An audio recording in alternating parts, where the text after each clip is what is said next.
In this episode, it's still all about Halloween as I take a look at some forgotten cartoons from the 1980s, so stick around.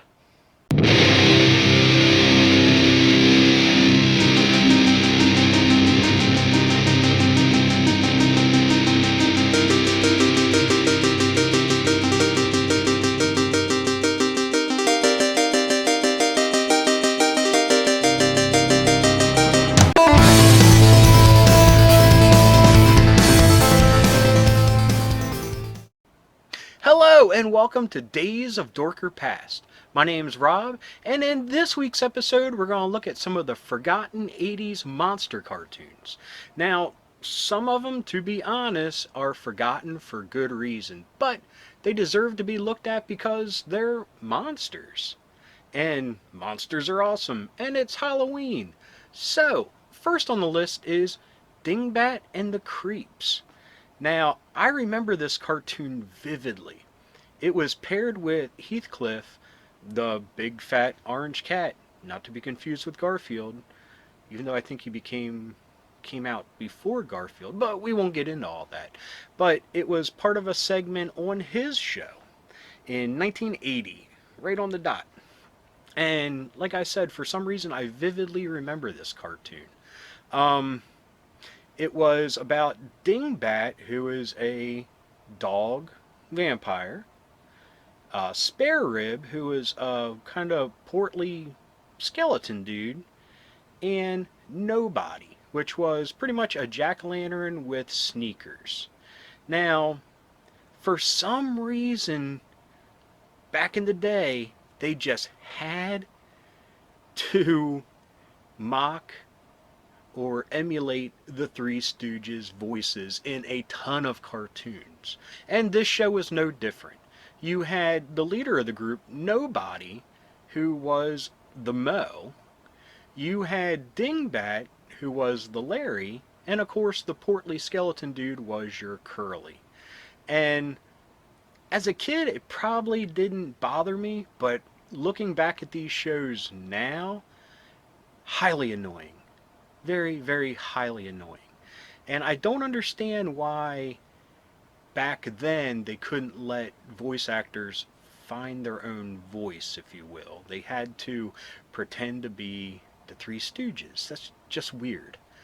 But anyway, they got into small adventures and they drove around a kind of souped up chopper called the Creepmobile. And on the back of it was like a tiny haunted house that I believe Dingbat slept in during the day. Um, it only ran for one season and it was quickly replaced by Marmaduke the following year. And year after that, or a couple, was when the Cadillac Cats came in, which is probably the most famous of shows that was teamed up with Heathcliff. Now, like I said, I vividly remember this cartoon, and I don't know how. It was on Saturday mornings, but at the time I would have only been 4 years old.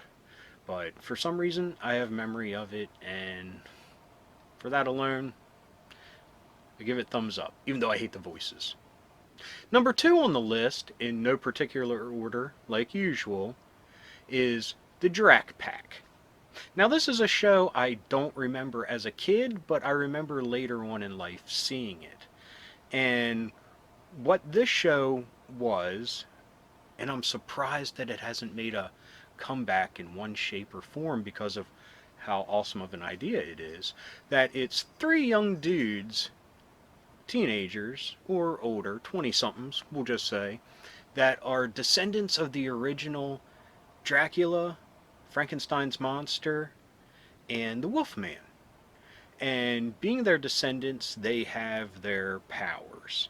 Except it's three dudes living the normal life until they all slap hands together and say, whack 'em!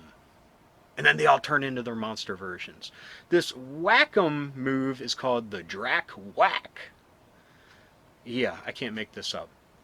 But very cool idea. They had a rogues gallery of, I believe his name was Dr. Dread.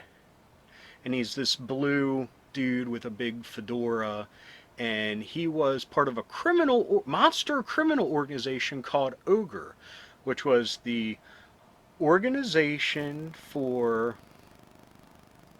generally rotten endeavors. That's what it is. That's pretty cool, actually.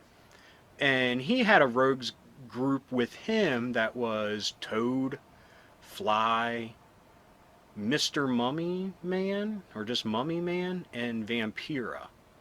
And it's kind of like a mix of Scooby-Doo with the Super Friends, if you will.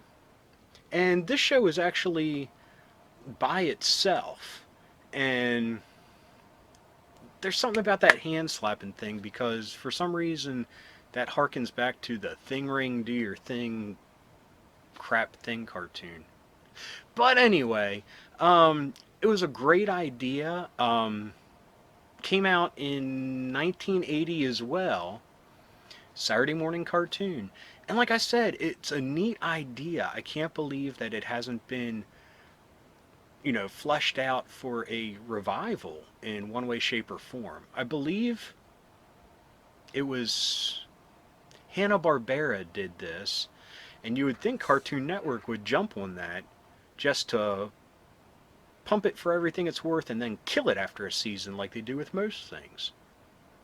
Number 3 on the list is another show that I remember vividly watching, and I can remember running around my aunt's backyard pretending to be this character, and that is Fangface, which later became Fangface and Fangpuss. Yeah. Anyway, Fangface is about a dude. I forget what his first name is, but his last name is Fangsworth. And every 400 years within the Fangsworth family, a werewolf is born. So he sees the moon, instantly turns into a werewolf. Sees the sun, becomes a dude again. Now, very much like Scooby-Doo, it was 4 key characters. It was the jock dude, his super brainy girlfriend, kind of like the bully Bowery boy kind of douche, and Fangsworth. And whenever they ran into trouble on their mysteries, they would, as simply as this, hold up a picture of the moon, and that would be enough to transform him night or day. Of course, they'd have to be indoors, because when he saw the sun, he'd instantly turn back into the dude again. Now, Fangsworth, and Fangface have no idea of each other's existence. Each one is its own separate entity, kind of like the Hawk at a time, and he's not very tough, Fangface that is, more of a comic relief character, but in a pinch, he gets the job done. The funny thing is that bully guy that I said always bullies Fangsworth, and when he becomes Fangface, he instantly goes after this dude, tries to eat him, and get revenge of some sort. Even though Fang and Fangface don't know each other. Later in the show, they introduced Fangpuss, who was a little kid version of the same thing. Even though, doesn't it only happen to one person every 400 years? Anyway, to get your baby Plaz, Scrappy-Doo kind of annoying character, they invented Fangpuss. And he's just like a nephew or something, and he then goes on adventures. I mean, where's the parents to let a toddler go out with 4 teenagers solving crimes? Anyway, like I said, I loved the show growing up. It was attached to, ironically enough, the Plastic Man show. And I remember pretending to be Fangface and running around.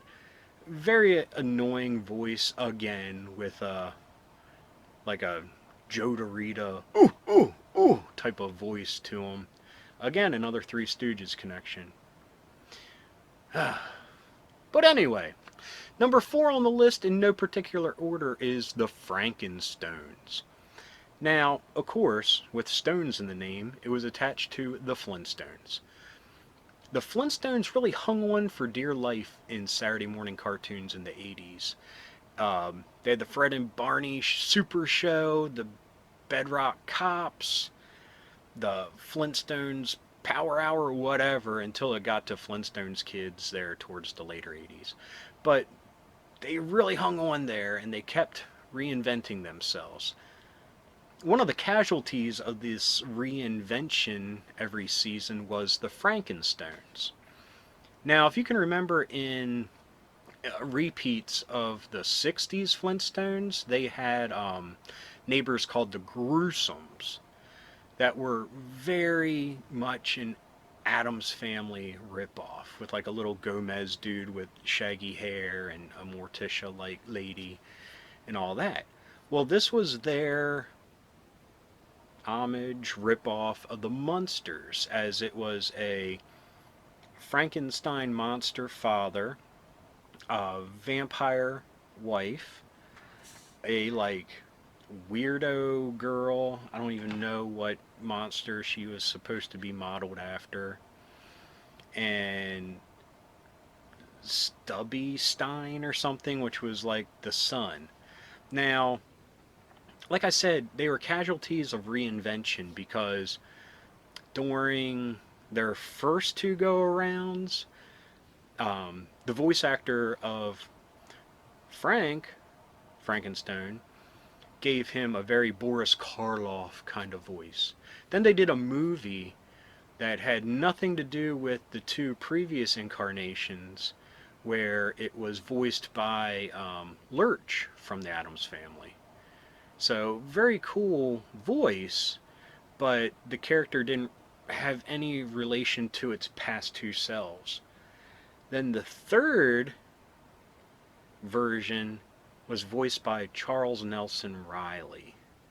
So if anyone out there knows what that possibly sounded like, yeah, a big departure from the original two versions. And in those versions, the kids changed. The daughter became a vampire in one of them. The son went from a teenager, and that was during the time when Pebbles and Bam Bam were teenagers, to like a super deformed little kid Frankenstein monster. Really weird, and like I said, it suffered from the Flintstones just trying to find their niche in the 80s Saturday morning landscape. Now, number 5, in no particular order, was one that came a little bit later in 1987, and that was the Mini Monsters. Now, kind of a neat idea. The show was attached to the comic strip, which had a revolving palette of cartoons to pull from. It had 65 episodes, and most of them, well, some of them did as well in this group of revolving titles. And it was the Mini Monsters, Tiger Sharks, which unfortunately needed a lot more episodes. Street Frogs, which were the breakdancing frogs. Karate Cat, which was a ripoff of the Karate Kid. And Mini Monsters. I might be forgetting one part of the comic strip block. But this was an after-school cartoon block. And what the Mini Monsters was, two normal human kids get sent off to summer camp, and unfortunately it's a monster summer camp. So, neat little factoid, the one human boy, Sherman, was voiced by Seth Green. But in this they were the kids of famous monsters. I mean, even Merlin had two kids, I believe, a wizard boy and a witch girl, and the wizard boy had a talking crow, I think, as a sidekick. But you had Creature from Black Lagoon, you had the Wolfman, Dracula, you even had a Godzilla-esque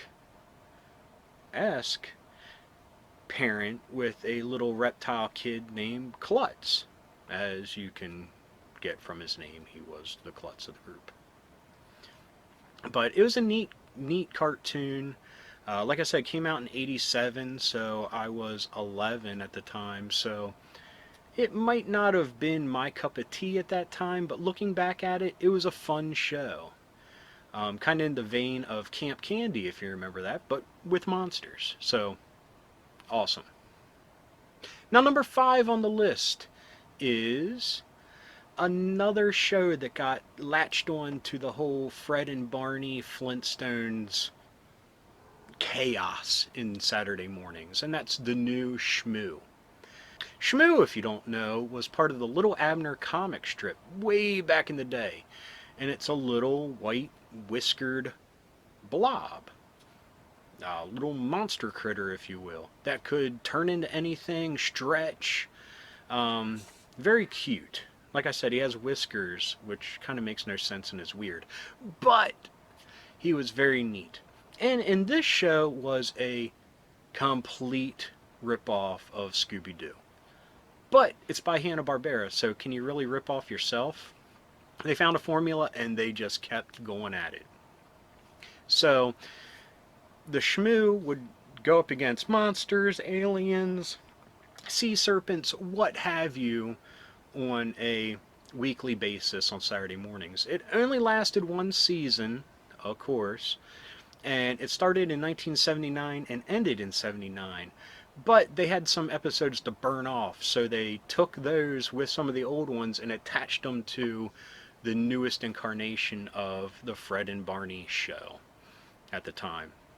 I've always been a fan of Shmoo because I grew up looking at the Little Abner comics because my grandfather and my father were both fans of it. So when I did see this show as a kid, I remember loving it. And, I mean, he would be an awesome pet with the shape changing, and he doesn't really talk. He just makes noises like that. But it was fun. It was cool. It was monsters. I mean, the Scooby-Doo formula ain't broke, so why fix it? Anyway, here was a quick look at 6.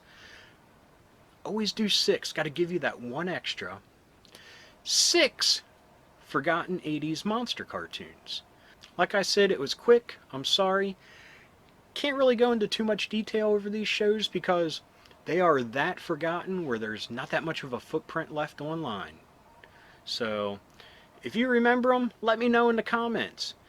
I know I forgot some really cool ones, but we'll save those for another day. Maybe Halloween next year. But anyway, thanks for watching. Keep being rad, stay dorky. Remember to subscribe. If you like what you saw, leave some comments. And here's an episode that you might like. And here's our last episode. So keep being rad, stay dorky. See you next time.